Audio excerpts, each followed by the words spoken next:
오늘 말씀의 제목은 똑같습니다. 지난주하고요. 제자입니다라는 제목으로 잠깐 말씀을 나누도록 하겠습니다. 많은 사람들이 응답받기를 소원하고요. 그래서 응답을 하나님께 많이 기도하지만은 제일 응답의 핵심이 있습니다. 응답의 시간표가 진행이 되어야만 이게 이제 응답받을 수 있는 부분이 되는 거예요. 아무리 응답 달라라고 기도해도 응답의 시간표가 진행이 되지 아니하면 여러분들 응답을 받을 수가 없게 되게 되는 거죠. 그래서 이 응답의 시간표를 진행해야 되는데 응답의 시간표를 진행하는 제일 중요한 비결이 바로요. 지난주 말씀 나눈 겁니다. 히브리서 11장 1절에 보니까 믿음은 바라는 것들의 실상이고 보이지 않는 것들의 증거라 그렇게 이야기하고 있어요. 단순한 말처럼 보여도 응답의 시간표를 진행하는 부분들을 이야기하고 있는 겁니다. 시간은 우리가 잘 알고 있죠. 과거가 있고 현재가 있고 미래가 있게 되어지는 거예요.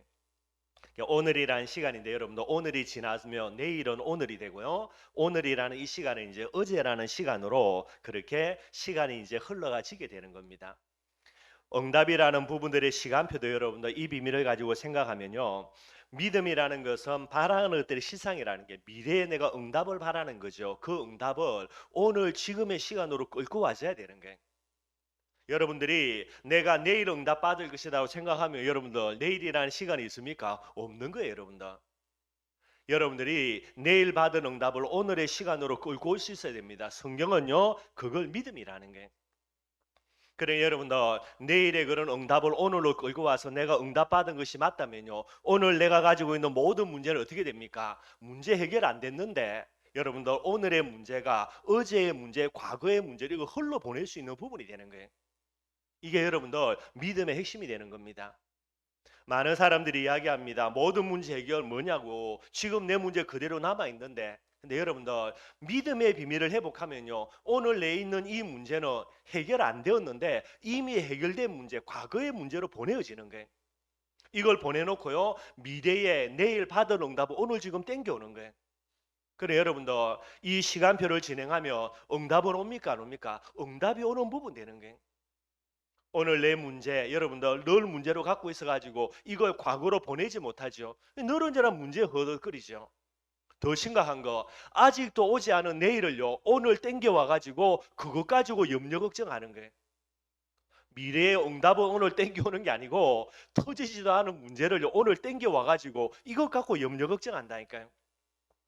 제가 감사하게도 이제 우리 최현자 간사님 친구분 조금 만나가지고 지금 계속해서 이제 일주일에 한 번씩 말씀 공부하고 있는데 이분이 왜 예수 믿게 됐냐? 이분의 이제 손자가 이게 어마어마한 질병이 온 거예요. 갓 태어난 지 얼마 안 되는데 그래가지고 이게 얼마나 문제가 생겼는지 이게 보통 문제가 아니거든요.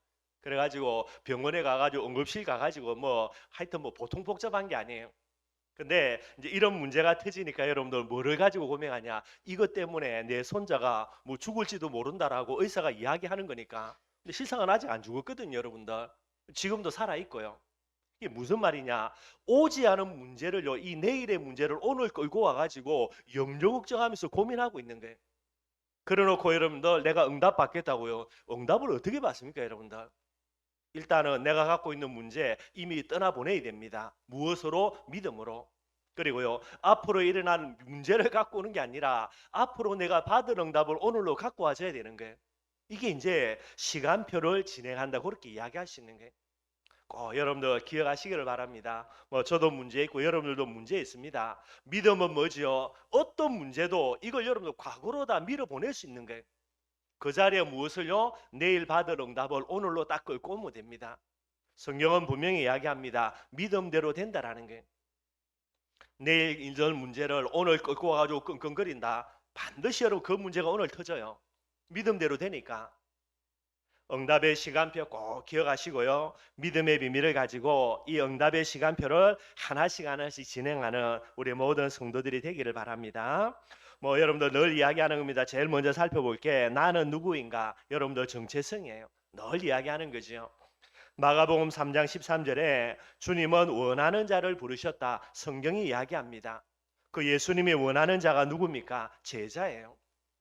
오늘 이 자리에 저와 여러분들요 내가 손들고 예수님 앞에 고함 질러가지고 그래서 내 고함 소리 듣고 시끄러워서 예수님이 나를 불렀다. 그렇게 여러분들이 생각하는 분이 있다면 다르게 생각하셔도 돼요. 그러나 정말로 모자라고 부족한 나를 하나님이 원해서 나를 불렀다라고 여러분들 고백하는 여러분들은요, 반드시 질문해야 됩니다. 나는 제자입니까? 질문해야 돼요.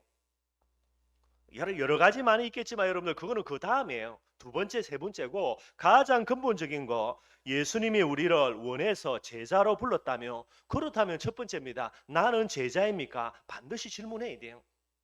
그러면서 뭐 해야 됩니까? 점검해야 됩니다.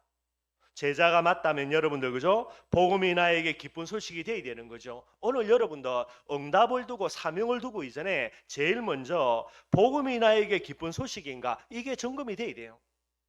점검하고 기쁜 소식이 맞다면 아, 나는 제자가 맞구나. 그죠? 지난 말씀대로요. 이스라엘 백성들이 광야를 가는 중에 하나님이 주신 만나를 어떻게 됩니까? 실정을 낸다니까요. 그럼 어떻게 됩니까? 죽었다 깨어나도 가나안 땅 못 들어가요, 여러분들. 뿐만 아니죠. 나는 제자입니까? 질문하면서 뭐를 점검해야 됩니까? 진짜 삼천 제자의 사명이 나에게 축복의 제목에 맞는가 점검해 봐야 되는 거예요. 모세가 여러분도 잠깐만시 같지만은 그게 얼마나 큰 분야냐, 사명을 짐으로 여겨버리게 되는 거예요. 결국은 이것 때문에, 이게 쌓이고 쌓이는 것 때문에요, 나중에 가나안 땅 들어갈 수 없는 어마어마한 문제가 생겨지는 거예요.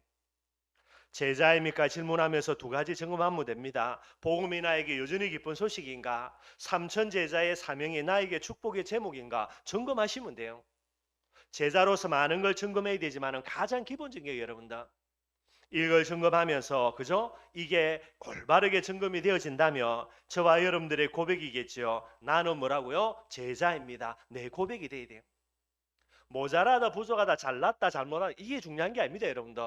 제자로 부름받은 이 정체성 가지고 오늘 하나님 앞에 나는 제자가 맞습니다. 아무리 부족하고 연약해도 요거는 고백돼야 되는 게. 여러분들이 제자가 맞다라고 하나님 앞에 고백한다면 그 다음으로 나아갈 겁니다. 창세기 3장 속에 있는 모든 나를요, 오늘도 뭐 해야 됩니까? 십자가에 못 박아야 돼요. 내가 제자이기 때문이지요. 여러분들 속에 있는 어떤 창세기 3장도 그거 가지고 갈등하고 고민할 게 아니라 이 모든 것들을 오늘도요, 십자가에 못 박으면 되는 거예요. 갈라디아 2장 20절입니다. 십자가에 못 박으면 여러분들 반드시 일어나는 거, 내 안에 그리스도가 살아납니다. 그리스도가 살아난다는 말은요, 반드시 올바른 믿음이 내 속에 생겨지게 돼 있어요. 그래서 바라는 것들을 실상으로, 보이지 않는 것들을 증거로 붙드는 믿음 가지고요, 오늘도 하나님의 기쁨이 되는 자, 그게 저와 여러분들이 되어야 되는 게, 뭐 제가 복잡하게 설명한 게 아니라 지금까지 메시지 조금 정리하면서 연결한 겁니다. 나는 누구인가? 나는 누구라고요? 제자입니다. 고백이 돼야 돼요. 이 고백만 되면 여러분 앞에 놓이는 어떤 창세기 3장 문제, 어떤 문제도 반드시 십자가에 못 박게 돼 있어요. 십자가에 못 박으면 반드시 여러분들 속에 믿음 회복되어지게 되어 있습니다. 이 믿음 앞에 사단 꺾이고요, 여러분들의 하나님은 가장 기뻐하시는 이 내용들이 회복되게 되는 거예요. 그건 두 번째입니다. 정말로 여러분들 제자의 가장 중요한 특징이죠. 아까 얘기했던 대로 바라는 것들이 실상, 보이지 않는 것들을 증거로 만들 수 있는 제일 중요한 비결이 뭐냐? 제자는요, 언약을 절대 진리로 붙드는 자가 돼야 돼요. 이게 제일 큰 특징이 돼야 돼요. 그래서 여러분들 지난주 말씀대로요, 창세기 3장의 모든 문제를 십자가에 못 박고 이 속에서 뭐가 회복됩니까? 믿음 회복되어지고요, 그 믿음 가지고 오늘도 뭐 하면 됩니까? 언약을 절대 진리로 붙들면 돼요. 그것만 하면 됩니다, 여러분들. 이게 우리가 할 일이에요. 하나님은 지금도 세계복음 하실 것인데 누구를 통해서? 우리를 통해서. 왜지요? 언약을 절대 진리로 붙드는 믿음 속에 있기 때문에 하나님은 우리를 통해서 세계복음화, 춘천복음화 하셔야만 되게 되는 거예요. 이 믿음의 눈을 딱 뜨고 보면요, 모자랍니까? 하나님께 내 나라면 돼요. 연약합니까, 여러분들? 하나님께 내 모든 연약함들을 치유해 달라고 고함 지르면 돼요. 다른 게 없습니다, 여러분들. 뭐 언약을 절대 진리로 붙드는 부분들은 제가 중요하게 했던 메시지 중에 하나니까 여러분 다 기억하실 거고요. 간단하게 살펴보겠습니다. 여러분, 우리가 현실이라는 부분들을 잘 알고 있죠. 뭐 우리의 상황이나 또 내가 놓여 있는 환경이나 지금 내게 닥친 문제들, 이게 여러분들 거의 대부분 다 현실입니다. 그런데 여러분들이 아셔야 될 게 현실과 사실은 다르죠, 여러분들. 왜 이걸 현실이라 이야기하냐? 여러분들은 사실로 생각한다 하더라도요, 이게 사실이 아닐 수도 있는 거예요. 본인이 착각하고 오해할 수도 있는 부분들이 되게 됩니다. 그래서 여러분들 제가 볼 때는 뭐 우리 앞에 놓여 있는 상황과 환경 문제들을요 대부분 다 사실로 착각하는데 실제로는 사실이 아닌 부분들도 많이 있습니다. 그래서 오늘은 죽일 것 같은 문제라 라고 그렇게 생각을 하지만은요 시간 지나 보면 저절로 해결될 게 참 많이 있더라고요. 그래서 여러분들 꼭 생각을 해야 되고요. 현실을 넘어서는 것, 그게 이제 사실이라고 이야기합니다.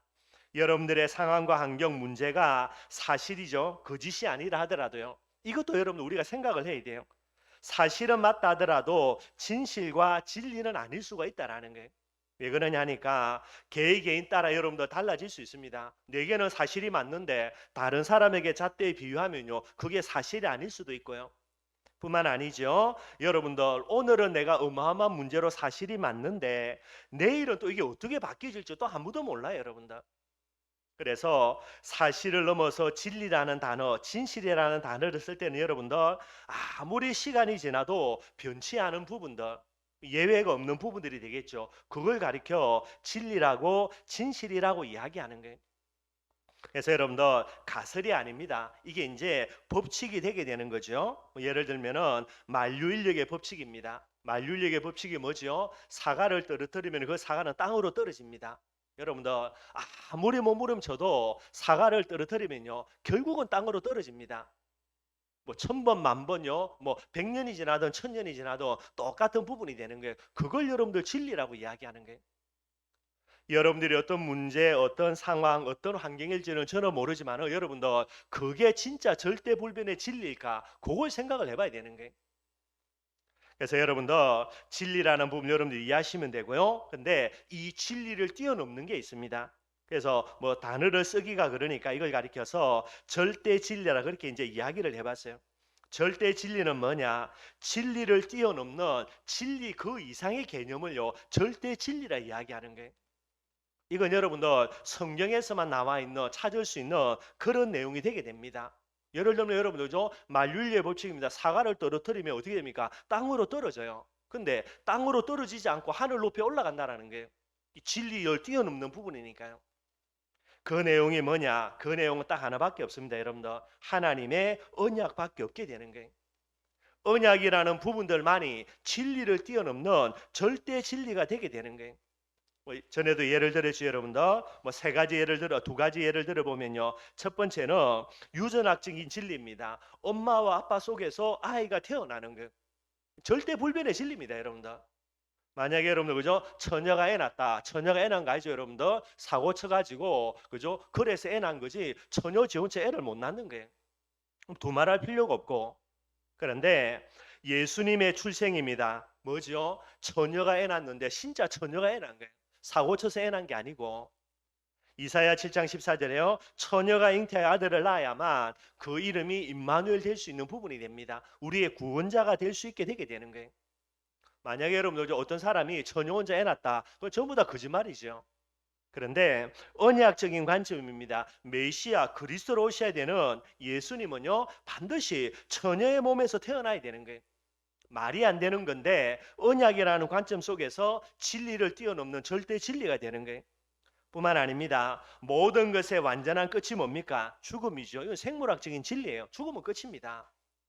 그런데 예수님은요 죽었다가 끝나면은 절대로 안 되게 되는 거죠. 왜냐하니까 언약 때문에요. 그래서 예수님은 죽었다가 사흘 만에 반드시 부활하셔야만 되고 실제로 부활을 하시게 되는 거예요. 네, 여러분들 그죠? 뭐 문성명 씨가 부활했다, 김일성이가 부활했다, 말도 안 되는 거죠. 우리는 다 거짓말로 믿지 사실로 믿을 사람 누가 있습니까? 왜냐하니까 생물학적으로요 진리는 죽으면 끝이에요. 그걸로 이제 여러분 소멸되어져서 먼지로 흙으로 돌아가는 것 뿐입니다. 근데 예수님은 절대 그래서도 안 되고요. 예수님의 부활은 진리를 뛰어넘는 사실, 절대 진리가 되게 되는 거예요. 예수님의 오신 성육신 부활이 절대 진리가 맞다면요. 저와 여러분들 예수님의 성천도요. 진리가 맞습니다. 우리의 머리로 아무리 이해하려고 해도 이해가 안 되더라도요. 예수님의 성천하신 것은 진리가 맞고요. 또 다른 거 성천하셨으니까 뭐 하겠습니까? 반드시 재림하시겠죠. 예수님의 재림도 분명한 사실, 분명한 진리가 된다라는 게. 그러니 여러분들 성경에서 말하는 절대 진리라는 하나님의 언약의 개념들 반드시 저와 여러분들이 담아야 되고요. 그래서 언약이라고 이야기할 때는 이미 성취된 언약입니다. 그리스도의 언약, 임마누엘의 언약 이미 성취된 거고요. 그 다음에 앞으로 성취될 언약입니다. 세계 복음화의 언약이죠. 예수님의 재림과 관련된 거니까. 이게 여러분들 절대 진리라는 거예요. 그래서 제자는 어떤 사람인가? 하나님의 언약입니다. 그리스도 임마누엘 세계 복음화의 언약을 절대 진리로 붙드는 자, 그게 저와 여러분들이 되어야 되는 거예요. 믿음이라고 그랬습니다. 믿음은 뭐죠? 미래의 응답을 오늘로 땡겨올 수 있는 거예요. 그리고 오늘의 모든 문제를요, 과거로 흘려보낼 수 있는 게 믿음이에요. 그러면 그 믿음의 내용이 뭡니까? 하나입니다. 언약을 절대 진리로 붙들어야 되는 거예요. 그래야만 미래를 오늘로, 오늘에 있는 문제를 과거로 흘려보낼 수 있는 중요한 부분들이 되게 되는 거예요. 여러분들이 어떤 문제가 와도 그 문제가 현실 문제를 넘어서 사실을 넘어서 진리가 된다 하더라도요, 저와 여러분들의 진리는 뭡니까? 예수 그리스도예요. 모든 문제 해결이 진리를 뛰어넘는 절대 진리로 붙들어야 되는 거예요. 여러분들에게 어떤 환경이 닥친다 하더라도요, 정말로 여러분들 절대 진리는 뭐가 돼야 됩니까? 임마누엘이 절대 진리가 돼야 돼요. 그게 제자입니다, 여러분들. 단순히 예수님 믿습니다. 그래서 내가 제자입니다. 그래서 제자가 되는 게 아니고, 언약을 절대 진리로 믿는 믿음 속에 있어야 그 사람은 하나님이 제자로 도장 찍어주는 거예요. 뿐만 아닙니다. 여러분들에게 어떤 사건이 일어난다 하더라도요, 모든 사건은 뭐가 됩니까? 세계복음화의 도구가 되는 거예요. 절대 진리는 이거라니까요. 이게 믿음의 내용으로 이 내용을 붙들고 있을 때에 여러분들 정말로요, 이것이 실상으로 내 붙들려지는 거, 그리고 이 부분을 가지고 있을 때에 증거로 붙들려주는 응답들을 하나님이 저와 여러분들에게 허락하시게 되게 되는 거예요. 여러분들이 제자가 맞다라고 하나님께 고백되어진다면 다른 거 알 거 없습니다. 여러분들 언약을 절대 진리로 붙들고 가면 돼요. 그러면은 반드시 믿음대로 오는 축복과 응답들 받아 누릴 수 있게 되어지는 겁니다. 그래서 여러분들 성경에 여러분들 여러 사람이 있지만은요, 언약을 진짜 절대 진리로 붙들었던 제자들 많은 사람이 있는데 세 사람 한번 예를 들어 보겠습니다. 첫 번째가 지난주 말씀 나누었던 아브라함이에요. 아브라함에게 하나님이 테스트를 하십니다. 하나밖에 없는 독자를요 번제로 바치라는 거예요. 이게 여러분의 현실입니다. 어떤 현실이죠? 하나밖에 없는 아들을 죽여야 되는 거예요. 번제는 살아날 가능성이 없습니다. 팔다리 자르고 목 잘라야 되는 게 번제거든요. 각을 뜬다라는 거예요. 거기에다가 불태우는 겁니다. 그러니까 여러분들 이삭은 빼도 박도 못하고 죽어야 되는 거예요.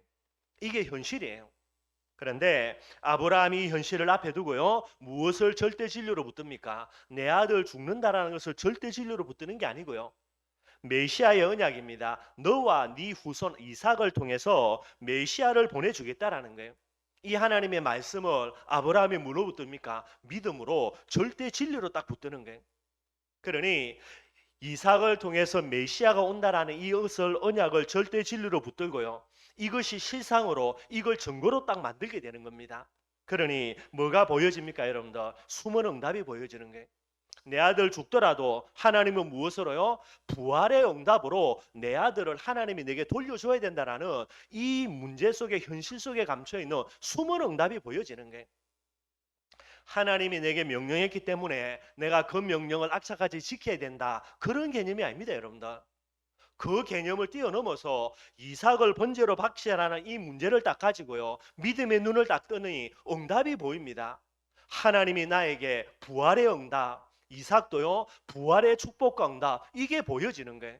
근데 만약에 사라가 알았다, 그죠? 종들을 데리고 모리아 산으로 올라갔다, 그러면 어떻게 됩니까? 이 응답을 놓치게 되는 거예요. 이 기회를 잃어버리게 되는 거예요.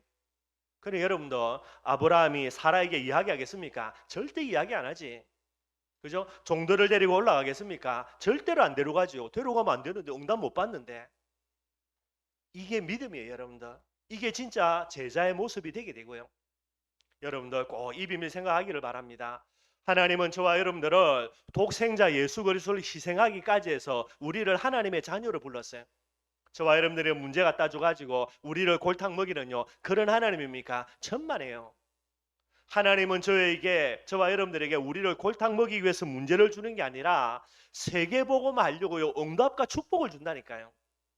아브라함 골탕 먹이려고, 그죠? 요놈이 어떻게 이제 이 내 말에 순종하는가, 그걸 하나님이 딱 발장 끼고 지켜보려고 이삭을 번제로 바치라는 게 아니고, 아브라함에게 정말로요 앞으로 세계복음하기에 완벽한 그런 응답과 증거 주려고 뿐만 아니라 이삭이 앞으로요 전도 제자의 길을 걸어감에 있어서 완벽한 응답을 주려고 하나님이 이 문제를 허락하시게 되는 거예요. 이게 저와 여러분들의 마음속에 딱 박혀 있어야 돼요, 여러분들. 여러분들이 어떤 문제가 있는지 모르지만은 여러분들이 불신앙해 가지고 여러분들이 유혹에 사단의 욕심 가지고 마귀의 그런 시험에 빠져서 문제가 온다. 그거는 여러분들이 갱신해야 되는 거고 욕심을 버려야 되는 거고 치유돼야 되는 거고 그거 말고요. 하나님이 우리에게 문제를 허락하신다. 절대로 문제 아니라니까. 꼭 여러분들 믿음의 눈을 뜨기를 바랍니다. 언약을 절대 진리로 붙들면요. 아브라함처럼 이렇게 보여지게 되는 거예요. 두 번째 사람이 여호수아입니다. 뭐 잘 알죠, 여러분들? 아모리 연합군과의 전투의 결과로요. 하나님이 이 여호수아에게 이스라엘 민족에게 완전한 승리를 주셨어요. 그래서 이제 조금만 이제 전쟁을 지속하면요. 아모리 연합군들의 왕들 다 포로로 사로잡을 수 있는 그 정도로요. 이 아모리 연합군들을 완전히 멸망질주로 몰고 간 거예요. 물론 여기에 여러분들 하나님이 우박을 내리고부터 해가지고 여러 가지 일들이 일어난 겁니다. 근데 문제가 생기죠. 어떤 문제입니까? 해가 지는 거예요. 해가 지면 뭐 그냥 전쟁하면 되지 이게 아니라 해가 지니까 여러분 얘들이 다 도망가 버리면은 이제 숨어 버리면 이제 이게 할 수가 없는 거죠. 그러게 되면 이 아모리 연합군이요 자기 다 지역으로 도망가 가지고 딱 거기서 뿌리 내리면요 이놈들을 정복하는데 얼마나 시간이 걸릴지 몰라요. 그래서 지금 이제 해가 지는 이런 상황 속에서 여러분들 절대로 놓칠 수 없는 이 어마어마한 기회가 이제 잃어버리는 그런 위기가 오는 거예요. 이때에 여호수아가 뭐를 절대 진리로 붙드는 겁니까? 여러분들 가나안 정복의 언약을요 절대 진리로 믿음으로 딱 붙드는 거예요. 그러니 이게 실상이 되고 이게 증거가 딱 되니까 여러분들 다른 게 보여집니다. 그래서 여러분들이 잘 아시는 대로요 여호수아가 뭐라고 기도합니까? 태양아 달아 너는 멈추어라는 게 말이 됩니까 여러분들? 미쳤지. 태양이 어떻게 멈춥니까? 달이 어떻게 멈춥니까? 만약에 태양과 달이 멈춘다. 지구과학 관점으로 보면요. 지구 어떻게 됩니까? 보통 문제 아니죠, 여러분들. 그런데 여호수아가 하나님께 기도하기를요. 태양과 달을 멈춰 달라고 기도하는 거예요. 더 가관인 거 하나님이 어떻게 응답합니까? 진짜 여호수아의 기도에 하나님이 응답해서 태양과 달을 멈춰버려요. 언제까지? 아모리 연합군을 완전히 진멸하고 아모리 연합군의 왕들 전부 다 포로로 잡을 때 사로잡힐 때까지 하나님이 태양과 달을 멈춰주는 거예요. 이 전쟁이 완전히 끝나고 난 다음에 그 다음에 하나님이요 이 태양과 달을 계속해서 달리 이제 돌리시면서요 움직이게 만드시는 거 우리가 잘 알고 있는 여러분들 여호수아서에 나오는 내용들이 되게 되는 거예요. 나에게 뭐가 절대 진리냐? 여러분들 상황이 아닙니다. 환경이 아닙니다. 문제가 아니라니까요. 언약을 절대 진리로 붙들고 믿음의 눈을 뜨니까 이게 딱 실상이 되니까 그 실상 갖고 보면요 다른 게 보여지게 되는 거예요. 이게 안 보이지니 여러분들 뭐 아는 겁니까? 왜 이 문제 허락했냐? 하나님이 살았냐 죽이냐부터 해가지고요. 나중에는 심각하게 갑니다. 내가 제자가 맞냐? 복음이 맞냐부터 해가지고 이상한 헛소리 다 한다니까요. 뿐만 아닙니다. 마리아도 여러분들 대표적인 예가 되지요. 마리아가 이제 혼인을 약속을 했습니다. 근데 이제 결혼한 것까지는 아니죠, 여러분들. 그런데 이때에 천사가 마리아에게 나타나가지고 뭐라 말하냐? 네가 잉태하여 아들을 낳는데 그 이름을 예수라 하라는 거예요. 뜬금없이. 그래서 이제 마리아가 천사에게 대답합니다. 아니 내가 결혼도 안 하고 남자도 알지 못하는 어떻게 아이를 낳을 수 있습니까? 질문을 하는 거예요. 당연하겠죠, 여러분들. 천사가 대답합니다. 뭐라고 대답하냐? 네가 성령으로 잉태되어지고 하나님의 지극한 능력으로 잉태되게 될 것이다 이야기를 하게 되는 거예요. 근데 여러분들 이 말을 듣기는 들었지만 현실로는 이게 가능합니까? 불가능합니까? 말이 안 돼요, 여러분들. 어떻게 여자가 남자 없이 지 혼자 애를 낳습니까? 애를 가집니까?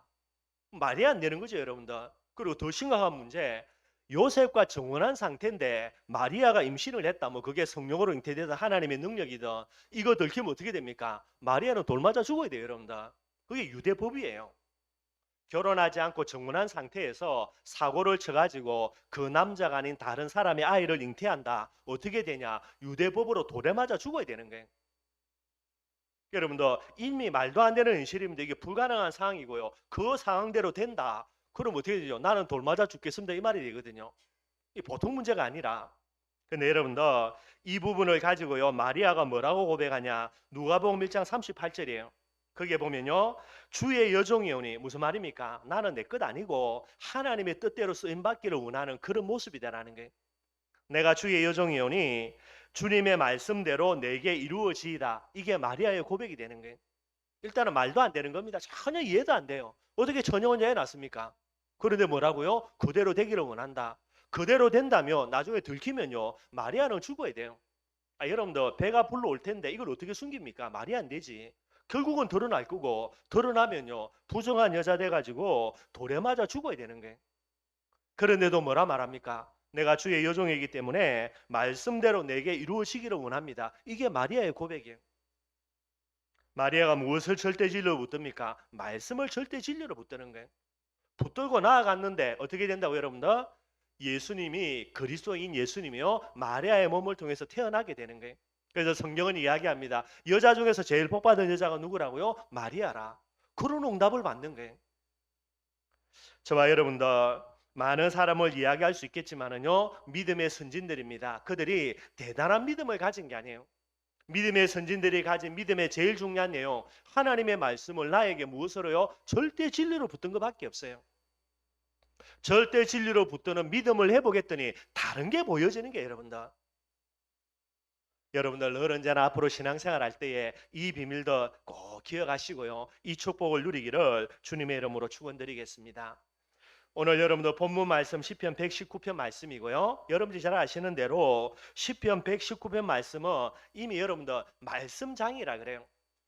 얼마나 기냐? 176절입니다, 여러분들.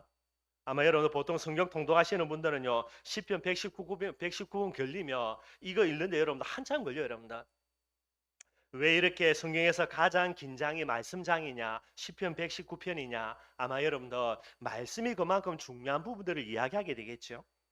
그래서 여러분들 히브리어는 22개의 자음이 있는데요 하나의 자음당 8절을 딱 이렇게 대입시켜 가지고 그래서 총 176절이 됩니다.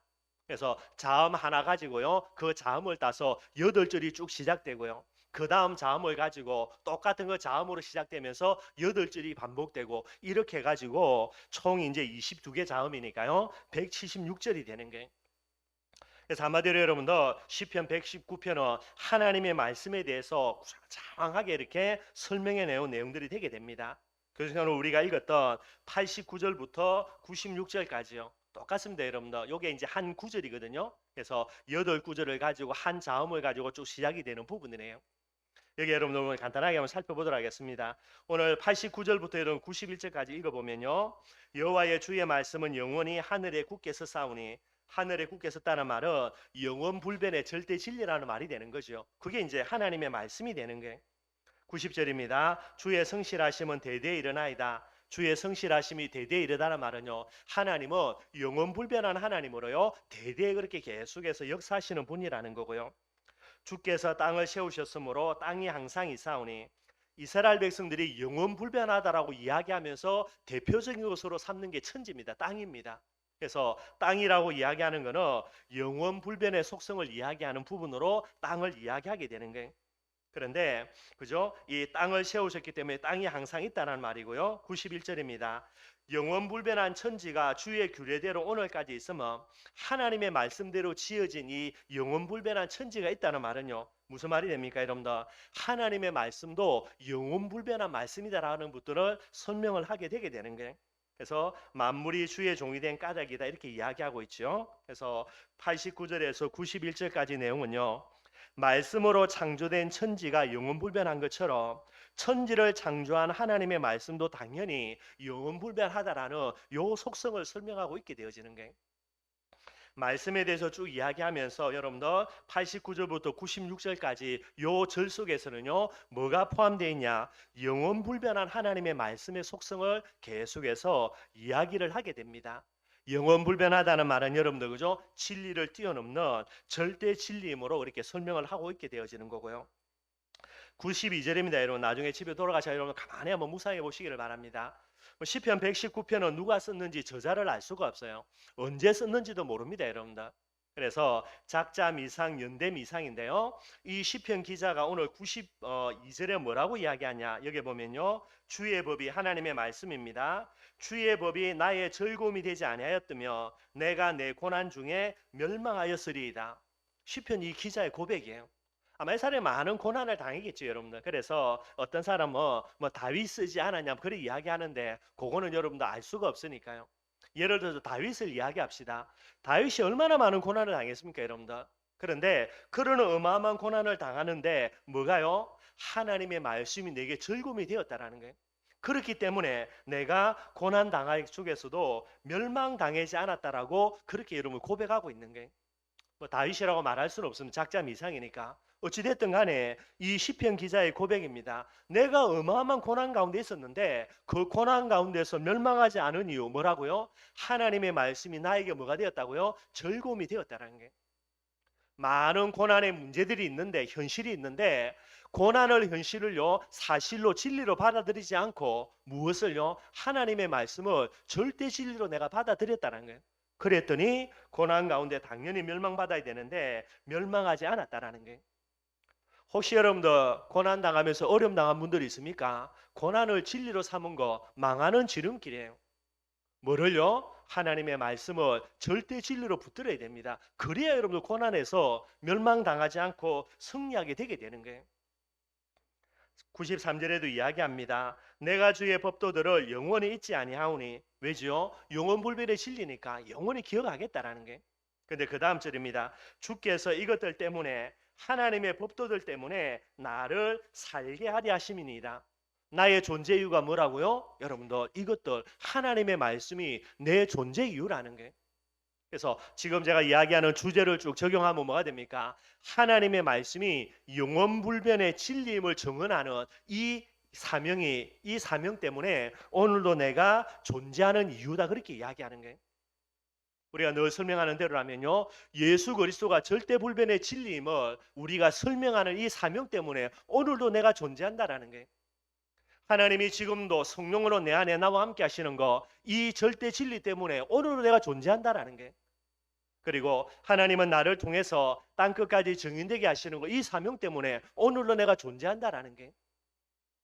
여러분들 시편 기자가 이렇게 이야기를 하고 있습니다. 여러분들 말씀을 절대 진리로 붙들지 아니한다. 그러면 여러분도 존재할 이유가 없다라는 게. 그거는커녕요 내 현실, 내 문제, 내 상황을 진리로 붙든다. 저와 여러분들은 존재할 필요가 없는 사람이에요. 뭐 응답해 달라 말해라 중요한 게 아니라 이미 존재 자체가 성립할 수 없는 존재라 그렇게 시편 기자가 이야기하는 게. 또 이야기합니다. 94절에 뭐라고 이야기합니까? 나는 주의 것이오니 나를 구원하소서. 내가 주의 법도들만을 찾았나이다. 내가 주의 것이라는 말이에요. 무슨 말입니까, 여러분들? 언약을 말씀을 절대 진리로 붙드는 자이기 때문에 나는 하나님의 것이라는 게. 말씀을 하나님의 음성으로 붙들지 않고요 사람의 말로 붙든데 그 사람이 하나님의 소유이다. 말이 안 되는 거죠, 여러분들. 하나님의 말씀을 내 마음 중심에 담고요 절대 진리로 붙드니까 내가 누구 겁니까? 하나님의 것이 되는 거예요. 그럼 다르게 이야기하면요 여러분들이 하나님의 자녀란 말은 하나님이 여러분들의 마음속에 무엇을요 예수가 그리스도라는 복음을 최고의 기쁜 소식으로 붙드는 자로 우리를 하나님이 자녀로요 제자로 부르신 거예요. 근데 내가 하나님의 말씀을 절대 진리로 붙들지 않고 말씀을 기쁜 소식으로 붙들지 아니한다. 그러면 여러분들 내가 하나님의 자녀라고 말하는 것은 자칭이지 하나님이 인정해 주지 않는 내용이 될 수밖에 없게 되는 거예요. 이걸 이야기하게 되는 겁니다. 나는 주의 것이다. 왜지요? 말씀을 절대 진리로 붙드니까. 그러니 말씀을 절대 진리로 붙드는 나이기 때문에 말씀의 비밀 때문에 나를 구원해 달라고 이야기하는 거예요. 뭐 내가 훌륭하고 내가 똑똑해서 잘나서 나를 구원해 달라가 아닙니다, 여러분들. 말씀을 절대 진리로 붙들기 때문에 말씀대로 나를 구원해 달라라는 거예요. 그러면서 이야기합니다. 내가 주의 법도들만을 찾았나이다라는 거예요. 나의 구원의 방편이 뭡니까? 나의 구원의 내용이 뭐죠, 여러분들? 사랑 아닙니다, 여러분들. 다른 게 아니라니까요. 오늘 시편 기자가 이야기합니다. 나의 구원의 방도는 나의 구원의 방편은 오직 하나님의 법도 말씀이라는 거예요. 물고기는 문제 생기면 물속으로 당연히 들어갑니다. 그죠? 나무는 문제 생기면요 더욱더 땅속 깊은 곳으로 뿌리를 내려가요. 새가 문제 온다 날개를 펴고 하늘을 날아다녀요. 그렇다면 전도 제자인 저와 여러분들, 언약을 절대 진리로 붙드는 저와 여러분들, 우리의 도피처요, 우리의 피난이요, 우리의 구원의 방법이 뭐가 됩니까? 그 말씀이라 말씀 속으로 들어가야 돼요. 그게 응답받는 길이고 사는 길이고요, 구원받는 비결이 되게 되는 거예요. 95절입니다. 악인들이 말을 멸하려고 엿보나, 여러분들 어마어마한 능력 있는 악한 사람들이요, 나를 죽이려고요, 호시탐탐 기회를 살펴보는 거예요. 그럼 어떻게 됩니까, 여러분들? 빨리 대책 세우고 여러 가지 부분들을 바라봐야 되겠죠. 그런데 시편 기자입니다. 뭐라 이야기합니까? 나는 주의 증거들만을 생각하겠나이다는 거예요. 악인들이 나를 죽이려고 함정을 파고 모함하고 가전 대책을 다 세우는 이때에 나는 뭐 한다고요? 그거하고 내하고 상관없어요. 나는 오직 뭐 한답니까? 하나님의 여러분들 증거들만, 말씀을 계속해서 묵상하면서 말씀 속으로 들어가겠다라는 거예요. 마지막으로 96절입니다. 내가 보니 모든 완전한 것이 다 끝이 있다라는 거예요. 여러분들 세상에 완전한 거, 완벽한 거, 진리처럼 보이는 거, 근데 여러분들 진짜 가만히 고민해 보고 생각해 보니까 사람의 눈에 완전한 게 보이는 것들도요, 결국은 여러분들 그 경계와 끝이 있다라는 게, 완전하지 않다는 말이 되게 되는 거죠. 근데 시편 기자가 이야기합니다. 주의 계명은요, 심히 넓다라는 거예요. 그냥 단순히 넓다가 아니라 끝이 없다라는 겁니다. 경계가 없고 끝이 없다라는 거예요. 이게 여러분들 말씀입니다.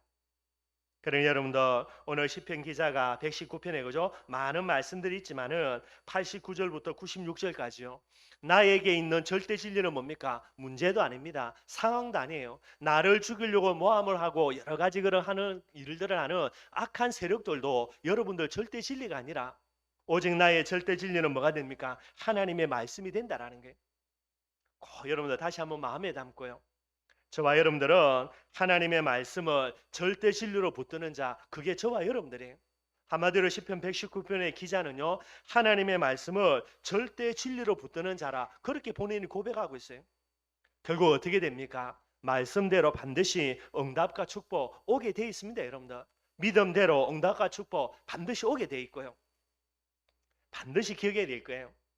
여러분들이 제자입니까? 질문하면서 나는 제자입니다라고 고백하는 게 맞다면 오늘도 뭐 붙들어야 됩니까? 절대 진리, 말씀을 붙들어야 되는 거예요.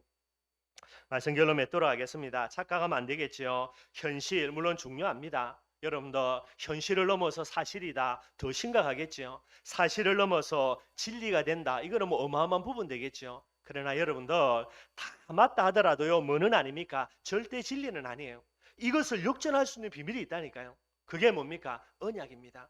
이 언약을 절대 진리로 붙들어야 돼요. 아무리 어마어마한 문제가 있어도 예수는 그리스도로 붙들면 됩니다. 그러면 역전됩니다. 여러분들이 어떤 상황이 닥친다 하더라도요, 임마누엘을 절대로 진리로 붙들면요, 그 모든 상황을 역전할 수 있어요. 여러분들이 어떤 사건을 만나도 뭐 하면 됩니까? 세계복음화를 절대 진리로 붙들면요, 그 사건조차도 역전할 수 있다니까요. 하나님은 전지전능하니까. 그래서 여러분들 반드시 어디에 있든지 간에 믿음 회복해야 돼요. 하나님은 믿음을 보시니까요. 언약을 절대 진리로 붙들면요, 이것을 실상과 증거로 딱 붙들면 됩니다, 여러분들. 그러면 모든 거 다 바뀌어지게 되는 거예요. 특별히 많은 거 있겠지만 여러분들 그죠? 춘천의 삼천 제자, 여러분들의 실상, 여러분들의 꼭 증거되기를 바랍니다. 제일 중요한 언약이에요, 여러분들. 그래서 이 언약을 실상과 증거로 딱 붙드는, 언약을 절대 진리로 붙드는 자, 그게 저와 여러분들이에요. 그래서 여러분들 나는 제자입니까? 이걸 뛰어넘어 가지고요, 나는 언약의 사람입니다, 우리의 고백이 돼야 됩니다. 이 고백 딱 되면 여러분들 뭐가 되냐? 춘천이 뭐가 되죠? 언약의 땅 반드시 돼요. 이놈의 춘천이 아니고 뭐가 돼야 됩니까? 이게 여러분들 언약의 땅이 돼야 된다니까요.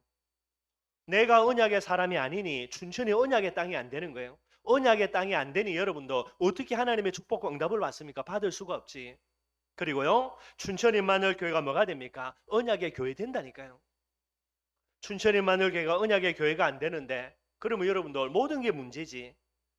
내가 언약의 살아, 내가 살고 있는 곳이 언약의 땅, 내가 섬기는 교회가 언약의 교회가 되면 돼요. 그 다음에 여러분들 다 보입니다.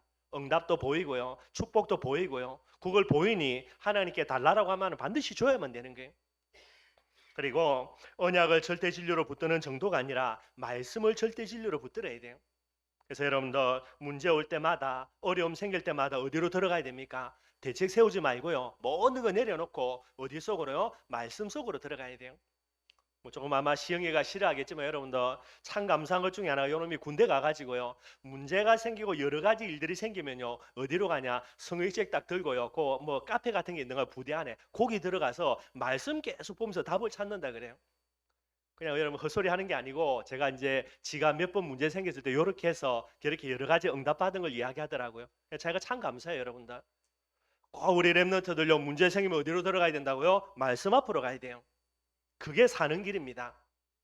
그게 어리석어 보이고요. 정말로 대책 세우고 사람 바라본다. 그거는 랩런트 아니에요. 그거는 제자가 아니지. 여러분들 기억하시고요. 그래서 당연히 필연적으로 절대적으로 뭐 해야 됩니까? 매일 성경에 여러분들. 많이를 보든 작게 보든 중요한 게 아닙니다. 매일매일요. 조금씩이라도 말씀 보시고요. 은혜 받고요. 제가 이제 시무 불러가지고 왜 시무를 불렀냐 하니까 요놈이 지금 이제 군 생활하고 있거든요. 여러분 아마 잘 모를 텐데 지금 이제 상근 예비하고 있습니다. 저기 요양시설에서 이제 계속해서 군 생활하고 있고요. 제가 물어보니까 바쁠 줄 알았는데 하루 종일 거의 뭐 논다 그러더라고요. 휴대폰 보고 시간 때운다고요. 제가 속으로 잘 됐다 해가지고 어제 시무 나오라 그래서 어디로 불렀냐? 기독교 백화점 불렀어요. 가가지고요. 제가 뭐를 사라 그랬냐? 제가 돈 주고 사면 되는데 제가 사주 보니 이게 가치를 모르더라. 그래서 네 돈들은 네가 사라 그랬습니다. 뭐를 사라 했냐니까 큐티 집이에요, 여러분들. 그래서 이제 일반적으로 제일 그냥 보편적으로 통용되는 큐티가 이제 생명의 말씀이라는 큐티 집이 있습니다. 그걸 사라 그랬어요. 뭐 목사가 사라니까 어쩔 수 없이 사야 되죠, 여러분들. 사가지고 제가 숙제 내주기를 매일 큐티한 거 한 주간에 그죠? 주일날 교회 때 가져와가지고 저한테 검사 맡아라 그랬어요. 그러니까 안 하면 안 되죠. 안 하면 또 욕들 먹을 테니까. 그리고 이제 하도 시간에 이제 뭐 요양병원에서 남는다 그러니까 성경 한 권 들고 가기는 힘드니까요. 그래서 포켓성경 사라 그랬습니다. 또 지가 사더라고요. 꽤 비쌉니다, 여러분들. 그러니까 제가 보니까 돈만 8만 원, 9만 원. 그리고 이제 제가 열심히 보고 니 돈 많이 벌었으니까 많이 번 건 아닌데 그래도 니 맛있는 거 사라 그래가지고 비싼 건 안 얻어먹고요. 뭐 간단하게 제가 시무 보고 계산해라 그러고 맛있는 거 얻어먹었어요, 여러분들. 이제 뭐 섬길 줄 아는 부분들도 뭐 배워야 되니까 그죠? 그리고 또 제가 뭐 기쁜 마음으로 기대해 주면서 얻어먹었으니까 아마 돈 10만 원 넘게 한번 썼을 것 같아요, 여러분들. 뭐 해야 되냐? 반드시 말씀 속으로 들어가서 말씀에 깊게 뿌리 내려야 돼요. 제가 볼 때는 시무가 군 생활하는 중에 정말로 말씀에 깊게 뿌리 내리고 나와야 될 것 같아요. 그래야 시무 하나 때문에 가정 가문 다 살리죠, 여러분들. 충분히 또 하나님 그런 계획 갖고 있고요. 여러분들 어디 속으로 들어가야 됩니까? 말씀 속으로. 이게 전부 답니다, 여러분들. 왜냐하니까 말씀이 진리고요. 말씀이 절대 진리라니까요. 이 비밀 가지고 여러분들 하나님의 축복 강남 누리는 제자의 축복 있기를 주님의 이름으로 축원드리겠습니다. 우리 찬송가 200장 찬양하면서 하나님께 예물 드리도록 하겠습니다.